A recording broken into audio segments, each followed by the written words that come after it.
All right, good day, gents, and welcome to another episode of Father's Fire. My name's Jody Sedrick. As you know, and every week we get together to explore the joys, the challenges, the triumphs, the sorrows, and yes, the fun of being a dad. And I tell you, I've discovered a new fun this year. I have not been much of a fisherman, but my son has gotten really interested in fishing, been hanging out with his boys. And one day my wife's like, "Why don't you go fishing with your son?" And I'm like, well, I don't know how.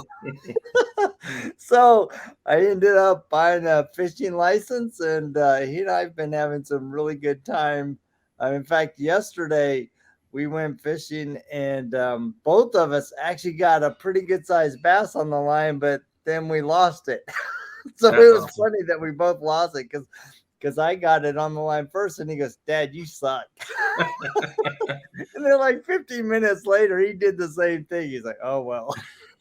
So That's incredible. anyway, guys, as you know, I'm always trying to find, great men to talk to about their experience in being a dad and to hear their insight, get their perspective, maybe some lessons that they've learned along the way. So today I've invited my good friend Doug Reid. He's on the East Coast, but he doesn't have a real East Coast accent. So what's up Thank with that? goodness. Thank goodness.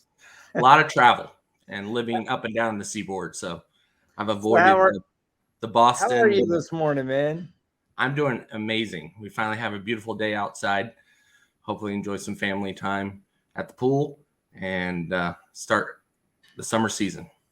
Yeah, you were saying before we got online that you're having your first pool day. I'm like, pool day? That'd be fun. Yeah. Well, hearing you discuss 50 degrees, I can see your jealousy all over your Oh, face. dude, if I never had a day below 60 again, I would be ecstatic. Right, right. I I don't just blame you.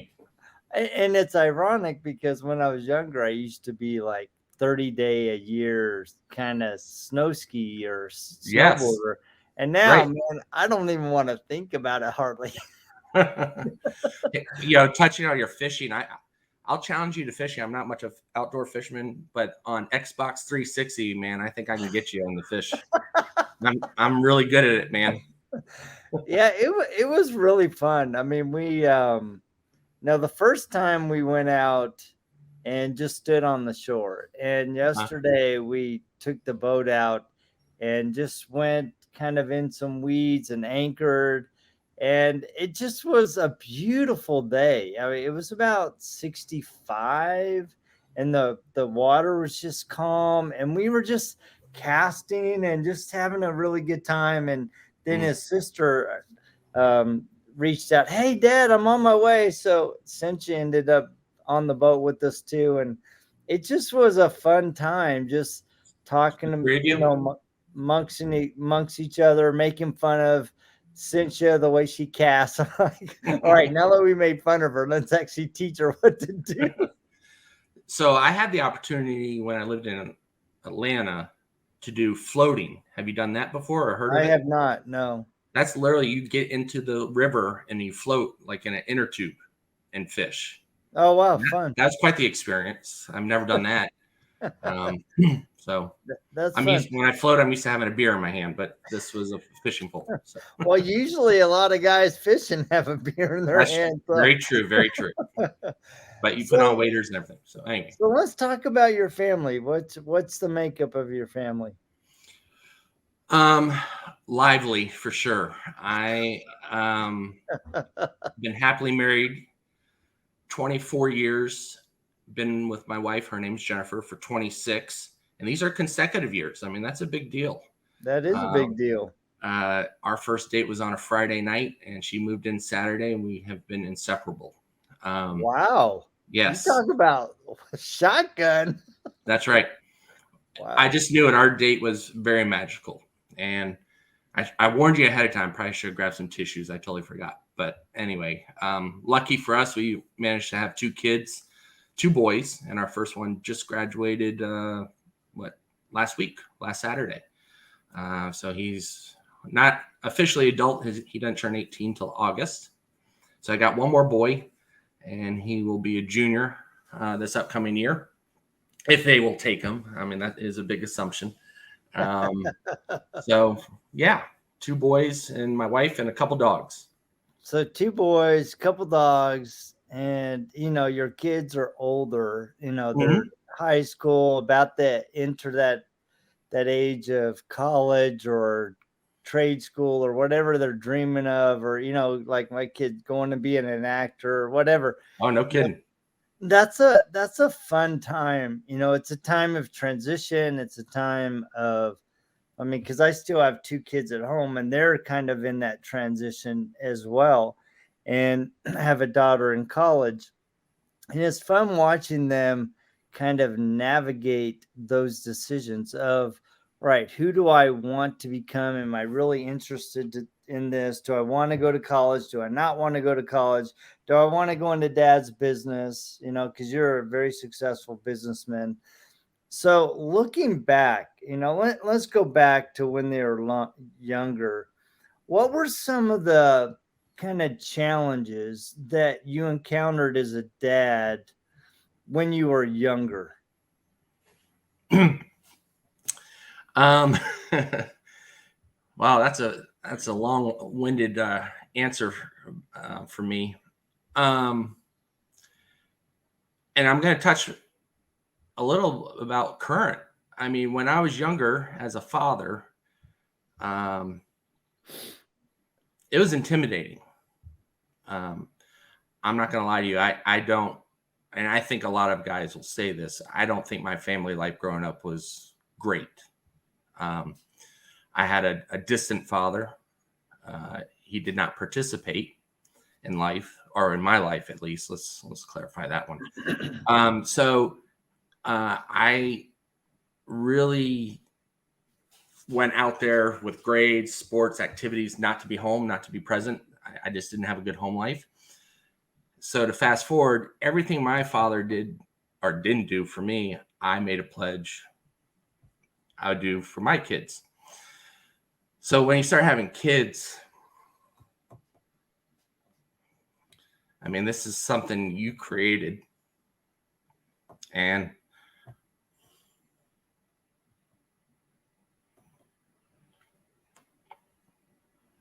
with the help of God. And that's a lot of pressure. So,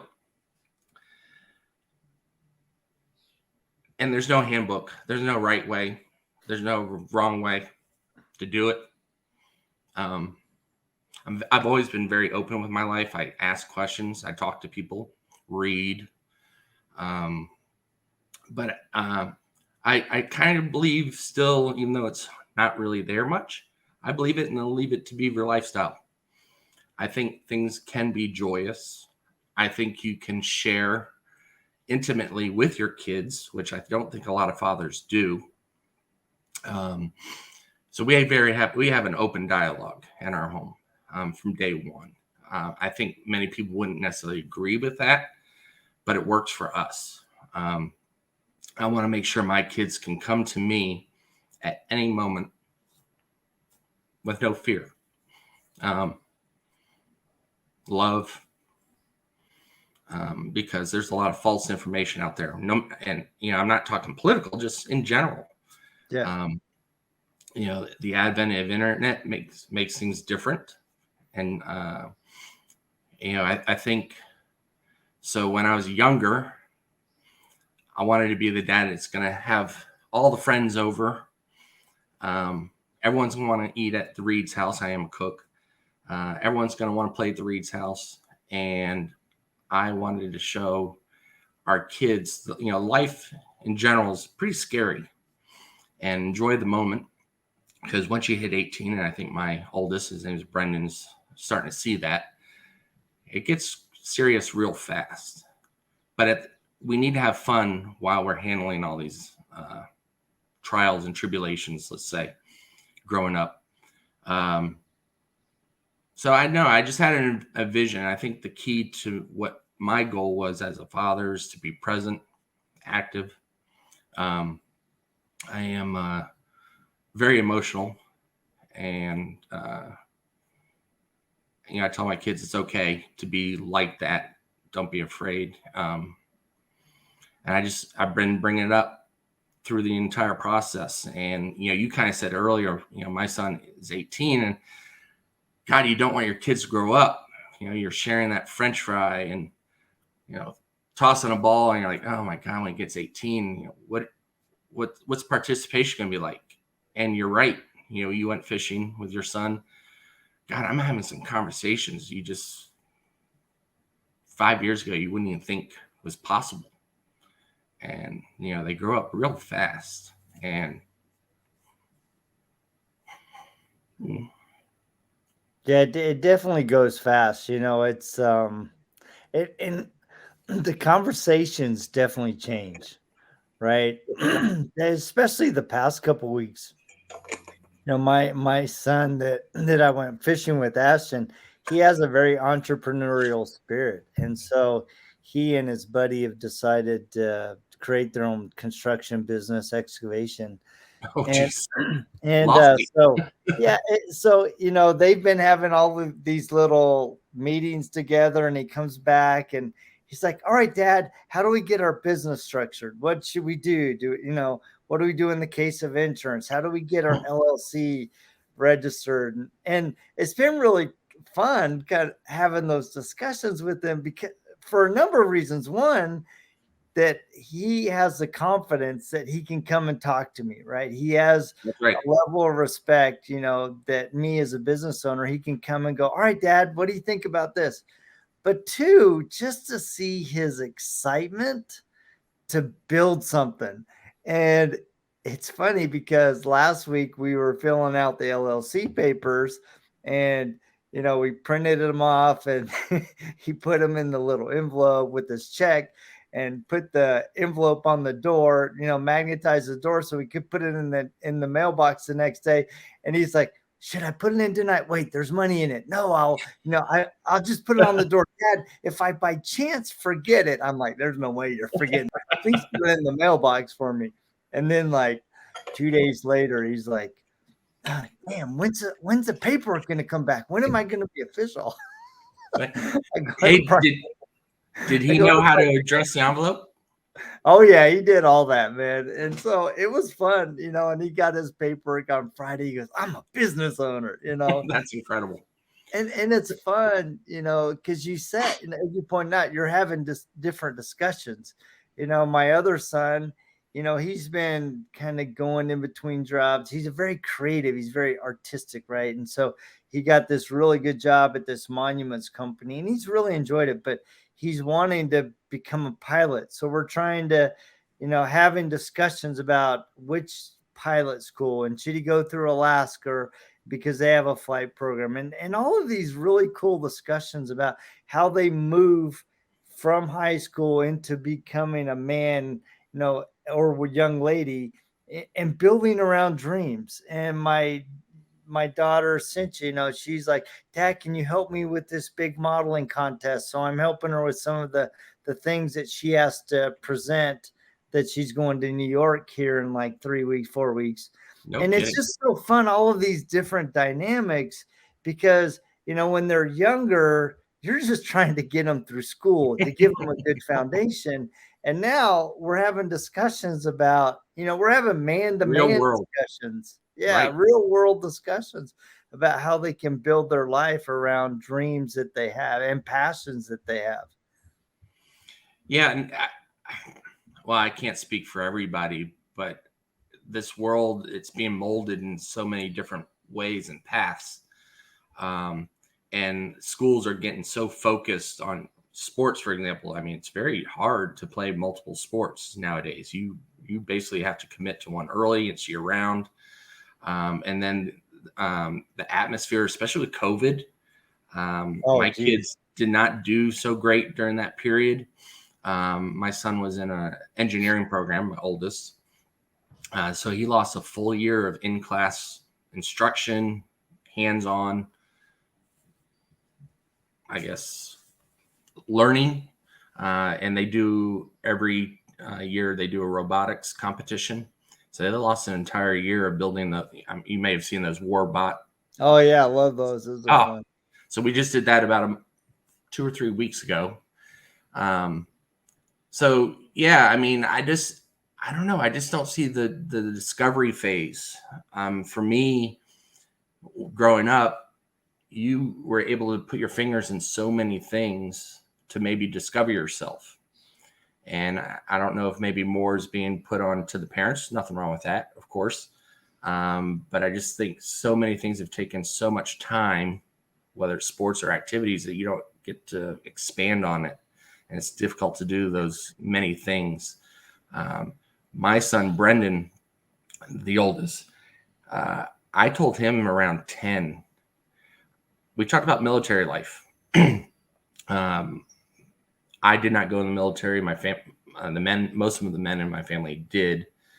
And I said, you learn some skills there. You travel, pension, friends, and you can retire young and get a second career. And that stayed with him the entire time, which I wasn't aware. Like many kids, it ebbs and flows, whether they're listening to you and whether they value your opinion. And it turns out, I mean, that's what Brendan's going to do. He's enlisted in the Navy, doing the Stage 21 program.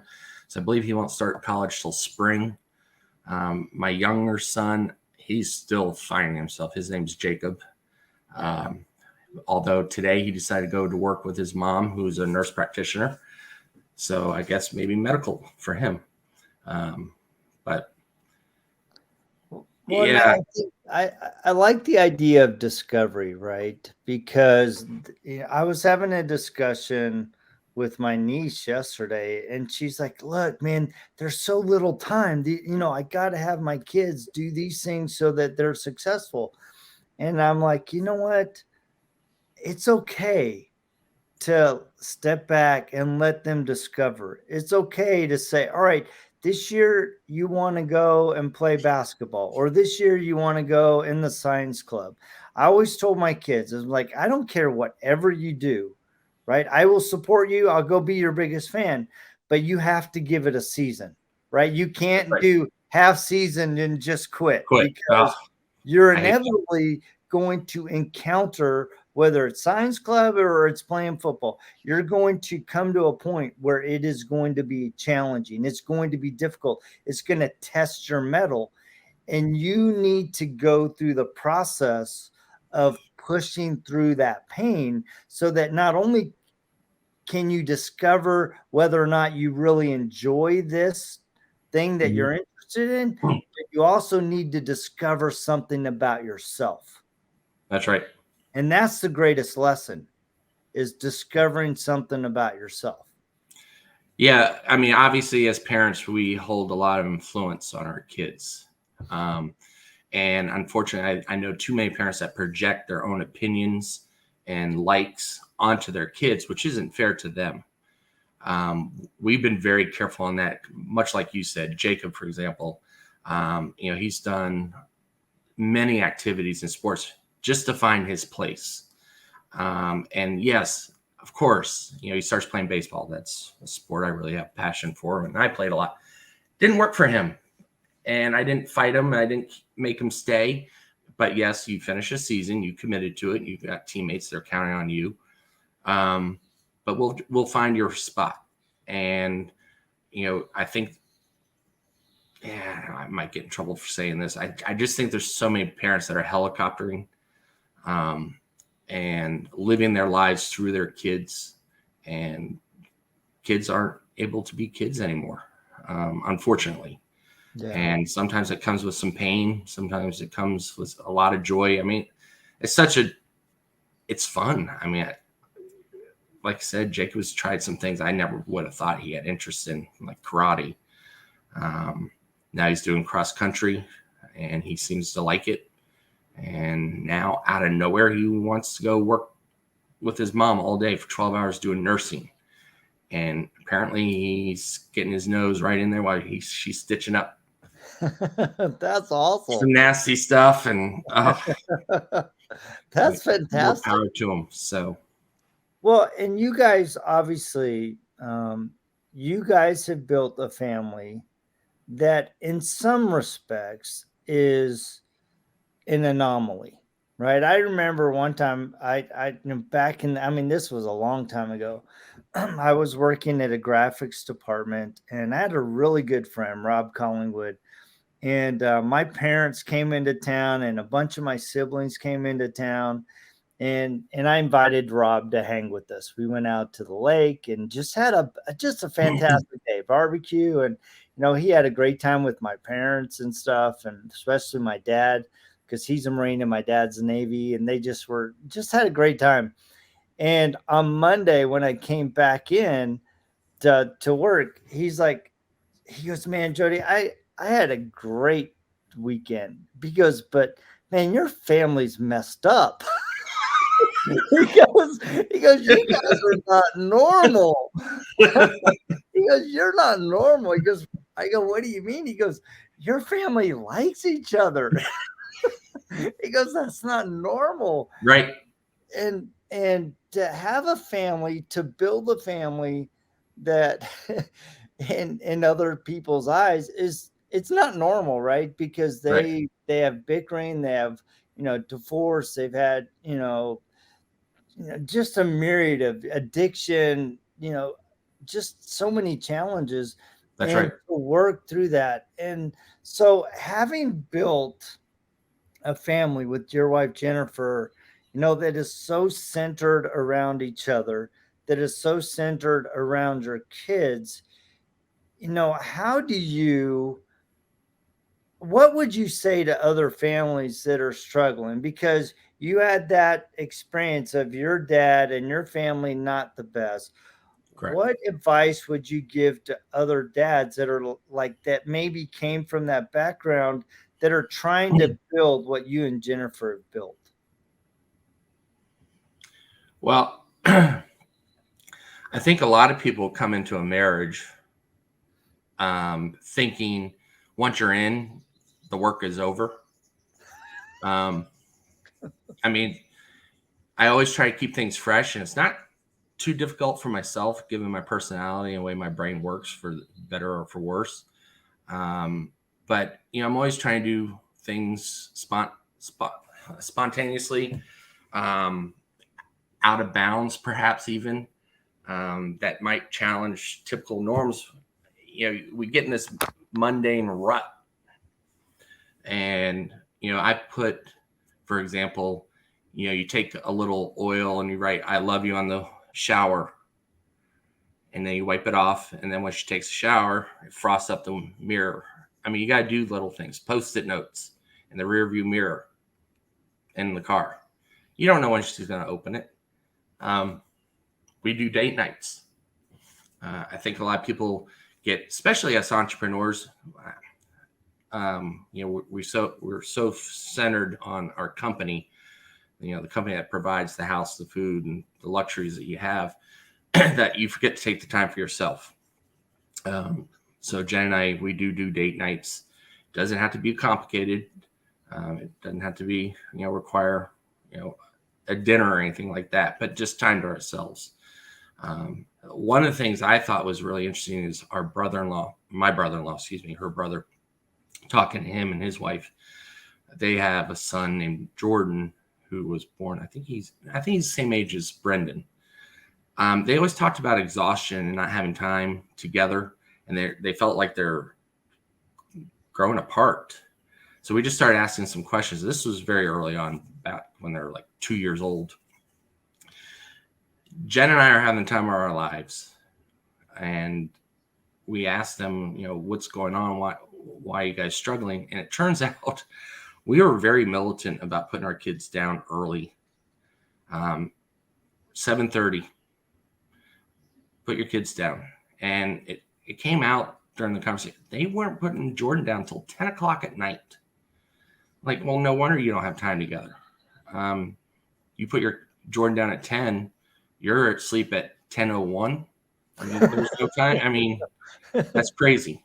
Yeah. So I think a lot of people just, you do raise kids. Your kids should be a priority, but you also need time for your spouse or your significant other.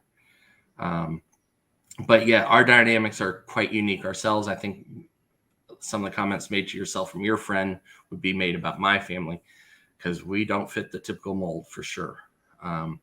We do have fun. The world is big and scary. It's very serious.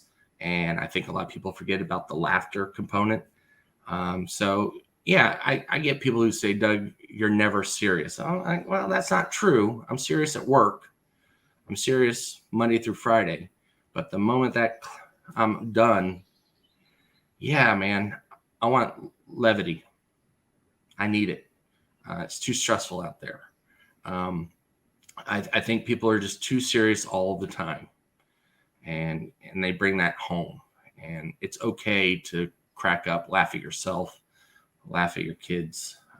My wife was very guilty of being wound up tight. But now, yes, there's a lot of laughter in this house, and we do everything together.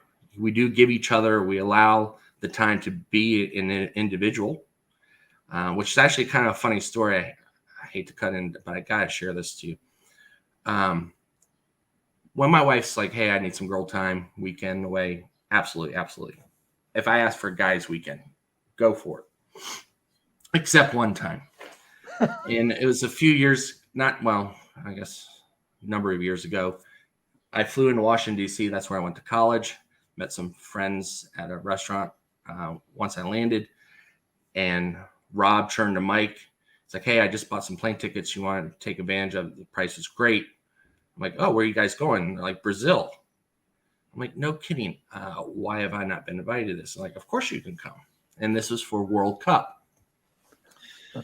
And I'm like, sweet, I'm in. Let's go. I'm like, you know what? Hold on. I'm going to call my wife real quick just to let her know I'm going to Brazil. So right there, we're at Bull Feathers near Capitol Hill. So I was like, hey, honey, I'm going to go to a World Cup with Mike, Ace, Carl. There's, big group of us fraternity brothers. And she's like, heck no, you're not. Now, I mean, I can't stress to you how my wife has never said no to me. And I'm like, I'm sorry, you said no. And she's like, yeah, you're not going. I said, dear, yes, I'm going with Mike, Ace. I'm buying tickets right now. She's like, you're not going. I said, well, you've never said no to me. What's up? She's like, you can only go if I go. I'm like, oh, my Lord, babe. This is just a guy's weekend type thing. And that's the only time she said no. But again, allow your spouse to have the time to be an individual. I did suggest that she maybe go with the wives on a separate trip to World Cup. But so why didn't she want you to go, man? Because she wanted to go. Yeah, I was gonna say it had to be. She wanted to go, and that's all she said. She's like, you can go if I go. And I kept on stressing it was only the boys, and but that's the only time she's ever said no to me. But we allow each other to have our space. I think that's just so important in marriage. We also do date nights individually with our kids. You take one, I take one. We do something separately. Yeah. Our kids, sure, they've had their issues, but yeah, generally, man, they don't fight. Not like I hear some other families. They have their moments, of course. Yeah, that's just learning how to deal with each other, right? Right. I mean, that's part of the process. I am worried about being an empty nester, though. I mean, I only got 2 more years of daily youth in my house. I know that's a whole nother dynamic. I know you have a little more time for you. Actually, no, I'm like, I think no, Cinch is like 20 and my son's 21. Okay. They're still at home. They're trying to figure out, where they're moving. Yeah. And I think Ashton's waiting for Judy and I to buy our catamaran because he's like, why should I leave home? I can save money for my business. So we're kind of we're at that point where we're empty nest, semi-empty nesters, because my kids, I mean, it's fun. The 2 that are still here, I'm able to enjoy time with them. But it's also, you can see, what's ahead. And I've often joked with my kids. I'm like, when all of you are moved out, good luck finding us because our home's going to be a GPS location. Mobile. We're going to come see you. Yeah. So, and I think it's been built in that way because like you, Judy and I have always invested in each other, right? Mhm. We do the date night every week. We go on a date. Right. We take our kids on a date, and having that time for each other has been so critical because it has kept our relationship fresh. I mean, yeah, we've had some challenges. I mean, Sure. there's been trying to figure out how, she deals with me or vice versa, right? But we've been so invested in each other. And I think, as you pointed out, a lot of people think, oh, you get married and the work's done. Like, no, no, no, no. It's Mhm. just Right. begun because you're trying to figure out how to bring two different people from two different family experiences and now become one as your own family. Right. And that creates work.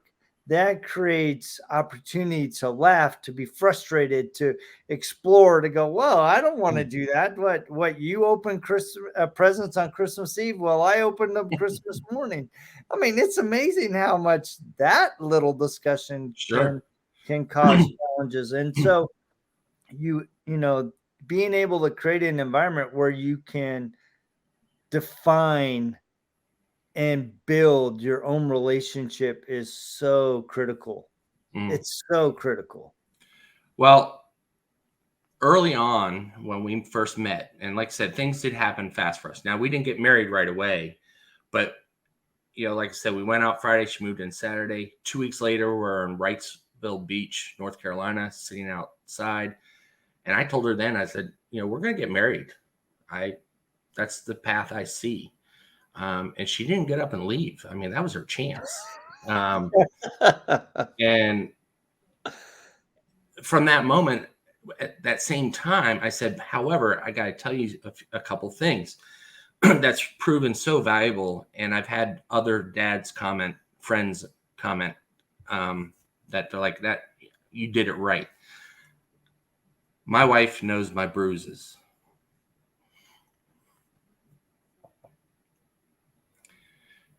She knows my scars. She knows my history. And I've always said, don't ask me a question you don't want to hear the answer. And there's many things that I've shared with her that not everyone knows. And there are times she's like, oh, I wish I didn't know that, or I wish I heard it from you first versus discovering it on my own. And to put it in simple terms, for example, I just said, listen, babe, don't ask me about your haircut unless you want me to say the truth. Don't ask me if I like that outfit unless you want to hear the truth. I know too many people who would say, oh, that looks great on you, when in reality, maybe it's not that flattering. I like to talk about a particular haircut. My wife dyes her hair frequently. It goes purple, red, blonde. One time, she did black. It was absolutely horrific. I was like, this is... it's been good. That's maybe why our marriage has been so fresh. I feel like I'm with a different woman every few months. Hair colors, but this black, oh my Lord. And I said, when she came back from the hair place, I said, Jen, this is awful. She's like, well, all the girls at work liked it. I said, well, because they're lying to you. That's what they do. But I told you when we first met, I was always going to be honest with my opinions and my action, everything I've done. Sure enough, when she changed her hair, a month or two later, or whatever it was, she came back. And this is about the only time my wife has ever admitted to me being right. And I wish I recorded this. Like, all right, Doug, everyone at work said, don't do black. That was awful. I said, there you go. Too many people want to say what they think that person wants to hear versus just being true. And that's what I've done with my marriage. There's been times when I've talked to my kids and my wife. I've told my son when he struggled at a soccer game, that was not your best performance. Heck no, you didn't deserve playing that second half. You're terrible. I did not use the word terrible. But what I'm getting at is I've never sugarcoated things. maybe it's backfired, but I've had a lot of my friends say, you know what, Doug, I can't believe you told Jen about that. I'm like, yeah, but my wife knows me. Sounds like your wife doesn't know you. And the good news is I can go to my wife about anything. Um,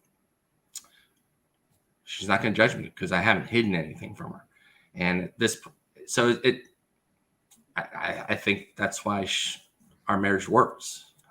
There's no doubts. She's never accused me. Well, I don't know what Doug really thinks or feels. So sometimes it's scary. You just got to get that first sentence out, start that conversation. And the moment that happens, it's amazing, the results, especially for long term. And there's so much power in what you say there, because a lot of relationships struggle because they're not built on trust. Right. Right. You straight up said, look, sweetheart, I'm always going to be honest with how I feel, with my intentions, and I'm going to share that with you. I'm going to be open with you. And that is not intended to ruffle feathers. It's That's right. not intended to be demeaning. It's not intended for me to belittle you. It's intended to tell you where I'm coming from, the perspective from my heart. Right. And not only in the way I look at you, right? I'm sharing with you because I love you and I adore you. And I'm going to share my honest opinion so that you feel the most beautiful about yourself. 100%. And I think, I think a lot of men really struggle with being open, right? You have made the decision at a very young age. I mean, from day one with your wife and with your kids, that I'm going to be open with you. We're going to have an open dialogue. And sometimes those discussions are going to be uncomfortable, but they're needed. And I think a lot of families struggle because they don't have the hard discussion. Right. And At one point, it has backfired on me recently, Jody. I did share with my son, I used to own a motorcycle in college and enjoyed it and had fun. And now, son of a gun, he wants to buy a motorcycle. And I'm like, no, you can't own one. It's too dangerous. And I've always wanted to replace it, but I love my wife. I love my kids. And it's as safe as I feel on it. It's the other people you got to worry about. And Brendan, well, Dad, you owned one. I'm like, oh, why did I hear that? Why? I'm like, please. You're gonna get that. That's the only time I wish I didn't share everything. Yeah, I actually made the promise to my wife when we first got married that I would never have a motorcycle. Mm-hmm. And it's because she knows my need for speed. And Yep. if I wouldn't have made that promise, I'd probably be dead. But Yeah. it's Have you jumped out of a plane? Oh yes. Yes. I love it. Oh It's yeah. amazing. We're gonna do it as a family when my youngest is 18. Yeah, So. no, it's good. And I love that you do things together as a family, right? That really is the key, in my opinion, to a successful family. Purposely making time to do fun things together as a family, because so many men and women, we get so caught up in supporting the family, earning a living, that we forget how to play. Sure. We don't make time to play. We don't make time to laugh and to be together, to celebrate each other. And it's such an important thing. And Judy and I, every Monday night growing up, that was our family night, right? We were with the kids and we would play games and we would sing songs and we would do little plays. We would do and we'd have spiritual thoughts. I mean, it was just amazing, right? And then Judy and I would always have date night on Friday night. And so you sing, Jody?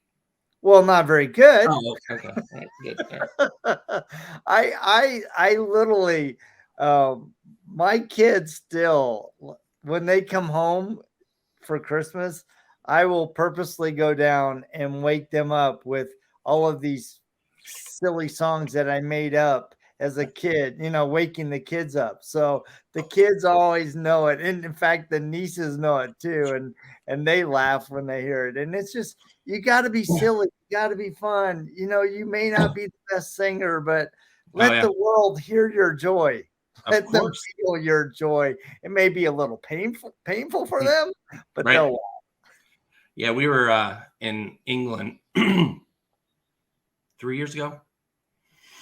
And I don't remember I don't think we were in London. I think we were in Bristol, but we're in the shopping district. And like I said, we'd like to have a lot of fun. Well, mostly me, I guess. So we went in this high-end store, which we really didn't know, but there was a shirt in the window that I liked. I was like, I want to try this on. And so we go inside, and yes, it was extremely pricey. I mean, very pricey. I'm like, a little stodgy. We know how the English people tend to come across, at least on video, but we all go in, us Americans. And I grabbed that shirt I liked. What the kids didn't realize, I was able to sneak something else into the changing room. And we were the only ones in there, other than these two ladies who were probably trying out to be royalty, the way they were walking around. I came out of the dressing room in a woman's top and a skirt. And I just started showing off and being loud.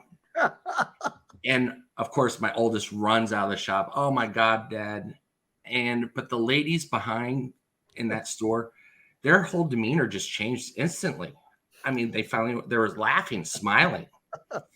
But those are the stupid things I do. I'm not embarrassed by it, because again, this world is too wound up. Have fun, make your moments yours. And that was a few years ago. My kids bring it up. They tell this story now. You got to do the stupid things sometimes. My wife, we run errands together. I mean, we do everything together, but yes, we do have our alone time, but it's not often. That's awesome. Well, I really appreciate the conversation. I No, mean, there's thank you. so much power in the things that you've shared. Kind of in closing, what is one or two things that you think are absolutely critical for dads to do in their home? Well, I think this is an earlier subject that you just had, and I think I responded to it.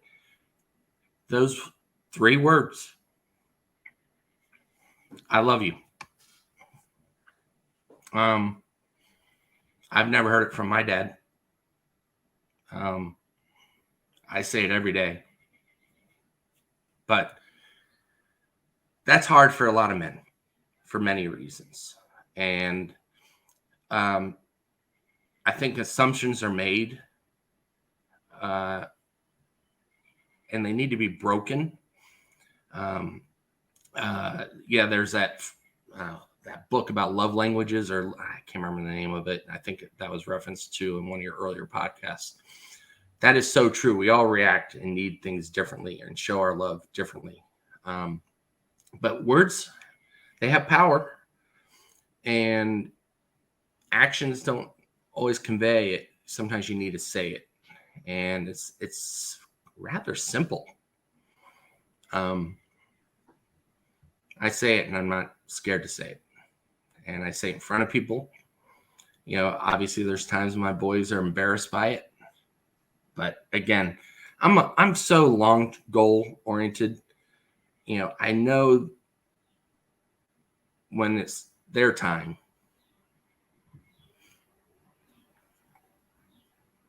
they'll know. They'll know. Yep. They'll know. They'll know it as they look back on that crazy experience in Bristol. They'll know when they remember Dad checking them on their soccer game. They'll know when they remember seeing Mom and Dad walking hand in hand down the street. They'll remember the laughter, and they'll remember Dad putting their arm around them and saying, "I love you, son." Right. There's so much power in that, and it's I had a dad that said, I love you. I tell my kids I love you. And it really makes a difference when your kids hear it. I had a very heartfelt discussion recently with a parent, and I said, you can never make your kids feel like they're a burden to you. Oh, I right. mean, yes, you may feel tired, you may feel worn, but you can never let them feel that they're a burden, that That's right. you regret having them. You got to make them feel like they are everything in the world to you. Yeah, and the person said, "Yeah, but I'm trying to be honest." I go, "Don't, don't. I mean, you're doing more damage than good." Sure. And there is a way to tell your kids, "Look, I'm tired, but I'm leaning into you. I'm tired, but I love you. And I'm doing this because I love you. And man, if you would just help me, I'd really appreciate it because, like you, have tough days. I have tough days, but I still love you and I'm still leaning in to you and working for you because I do love you." And there's so much power, like you said, in words, right? Both good and bad. I mean, That's right. we can intentionally create a hole by things that we say, but we can also, man, we can build such a strong foundation by the words that we say. It's a starter. Yeah. So I think a lot of people forget that, and it's just the moment it comes out of your mouth, the dialogue, the emotions, the energy, it's felt, and it's the simple things, and it's not just saying I love you, but just it's in starting any conversation. Yeah. Um, Unfortunately, we just had a small little issue yesterday with my youngest, and we sat down privately, and I just said, just get the first word out, Jacob. Get the first word, and you'll be surprised how easy it is to talk. Yeah. And it's just starting it. And I love yous, man. I need to hear it. I absolutely do need to hear it. But yeah, sometimes you need to remind yourself that sometimes you have to say it too, for, especially as men.